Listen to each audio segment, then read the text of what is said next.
भाई चैनल आज हम थोड़ा मुश्किल टॉपिक डिस्कस करेंगे जो कि है जेवीपी वेव फॉर्म।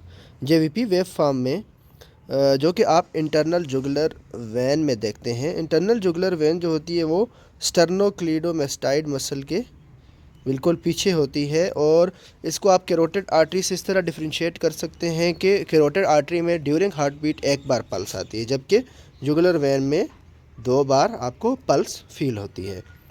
अब jugular Venus pressure wave form जो होता है उसमें सबसे पहले आती है आपके पास ए वेव। ए वेव का मतलब ये है कि आप ए से याद रखें, जब एट्रिया जब कॉन्ट्रैक्ट करते हैं तो ए वेव प्रोड्यूस होती है। इसकी वजह यह है कि जब ये कॉन्ट्रैक्ट करेंगे तो आपके पास ब्लड ऊपर की तरफ जाएगा into the internal jugular vein और उसकी वजह से ए वेव प्रोड्यूस होगी। फिर उसके बाद आता है एक एक्स डिसेंट। ये एक्स डिसेंट इस वजह से आता है कि अब ये वाला जो वेल्व होता है ये वाला वेल्व ओपन हो गया। इसको हम कहते हैं ट्राइकस्पिड वेल्व।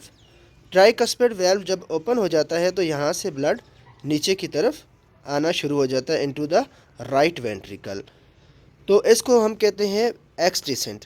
इसके बाद एक वेव आती है जिसको हम कहते हैं सी वेव। सी वेव का मतलब ये है कि जब भी ये राइट वेंट्रिकल कॉन्ट्रैक्ट करता है और साथ में ट्राइकस्पिड वेल्व क्लोज्ड है, ट्राइकस्पिड वेल्व जब क्लोज्ड है और राइट वेंट्रिकल जब कॉन्ट्रैक्ट करेगा तो ये जो ट्राइकस्पिड वेल्व है ये ऊपर की तरफ बल्ज करेगा। ऊपर की तरफ जब बल्ज करेगा तो राइट एट्रियम में प्रेशर इंक्रीज़ होगा और इंटरनल जुगुलर वेन में भी प्रेशर इंक्रीज़ होगा, जिसकी वजह से ये सी वेव प्रोड्यूस होती है। उसके बाद जो प्रॉपर एक्स डिसेंट आता है वो आता है और उसकी वजह ये है कि जब राइट वेंट्रिकल जब कम्प्लीटली कॉन्ट्रैक्ट कर लेता है तो ये स्मॉल हो जाता है। उसकी वजह से जो राइट एट्रियम होता है उसके लिए पेरिकार्डियम के अंदर रूम ज़्यादा अवेलेबल हो जाता है। तो जब रूम ज़्यादा अवेलेबल होगा तो ये जो राइट एट्रियम है ये ज़्यादा स्ट्रेच करेगा और ज़्यादा ब्लड एकमुलेट करेगा, उसकी वजह से एक्स डिसेंट आएगा। फिर नेक्स्ट होती है वी वेव। अब वी वेव तब प्रोड्यूस होती है जब ये जो राइट एट्रियम है ये कम्प्लीटली फिल हो जाता है। राइट एट्रियम जब कम्प्लीटली फिल हो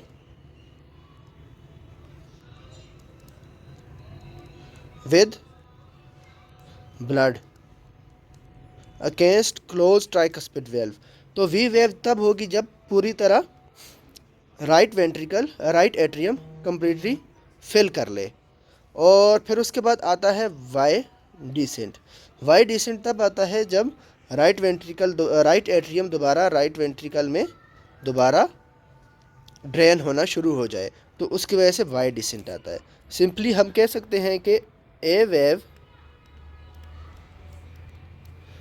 राइट एट्रियम की कॉन्ट्रैक्शन की वजह से आती है और प्रेशर जुगुलर वेन में ज़्यादा होता है। जो पहला एक्स डिसेंट है वो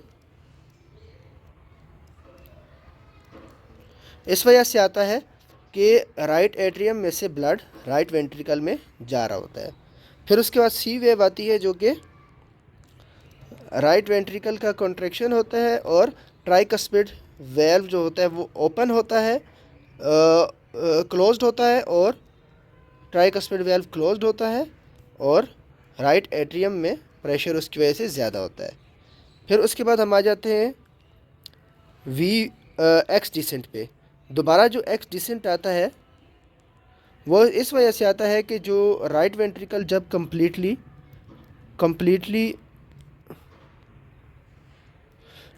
जब राइट वेंट्रिकल ये ड्रेन हो जाता है, कॉन्ट्रैक्ट कर लेता है, तो मोर रूम अवेलेबल हो जाता है फॉर राइट एट्रियम और वो ज़्यादा से ज़्यादा ब्लड जो है वो उसके अंदर आता है और उसकी वजह से ये वाला एक्स डिसेंट आता है। फिर उसके बाद हम बात करते हैं वी वेव की। वी वेव को हम सिंपल अल्फाज में कह दें कि ये राइट एट्रियम की जब कंप्लीट फिलिंग होती है तो उस वजह से वी वेव प्रोड्यूस होती है।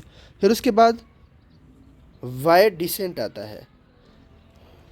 वाई डिसेंट, तो जब भी राइट एट्रियम कंप्लीट फिल होगा उसके बाद वो ड्रेन होगा इनटू द राइट वेंट्रिकल, तो इसकी वजह से वाई डिसेंट आता है। अब हम थोड़ी सी बात कर लेते हैं कॉमन एबनॉर्मेलिटीज़ के बारे में जो कि होती हैं इसमें जुगुलर जेवीपी में हमें मिलती हैं। सबसे पहले एब्सेंट ए वेव। एब्सेंट ए वेव का मतलब ये है कि एट्रिया की कॉन्ट्रैक्शन में कोई मसला आ गया है, तो एट्रियल फिब्रिलेशन में एब्सेंट ए वेव होती है। दूसरा है हमारे पास कैनन ए वेव्स। कैनन ए वेव्स, तो ये हार्ट फेलियर में मिलती हैं, लेफ्ट वेंट्रिकुलर हाइपरट्रॉफी में मिलती हैं, पल्मोनरी हाइपरटेंशन में मिलती हैं। फिर उसके बाद इसके अलावा ये पल्मोनरी हाइपरटेंशन के अलावा ट्राइकस्पिड स्टीनोसिस में भी मिल सकती हैं। एक्चुअली जो ट्राइकस्पिड वेल्व होता है जब वो स्टीनोस्ड होगा तो राइट एट्रियल प्रेशर ऑब्वियसली ज़्यादा हो जाएंगे। फिर उसके बाद एक और एबनॉर्मेलिटी है जो है लार्ज वी वेव। तो लार्ज वी वेव जैसे कि नाम से पता चल रहा है कि कोई ऐसी कंडीशन जिसमें राइट एट्रियम ये ज़्यादा फिलिंग होगी इसकी, तो ट्राइकस्पिड रिगर्जिटेशन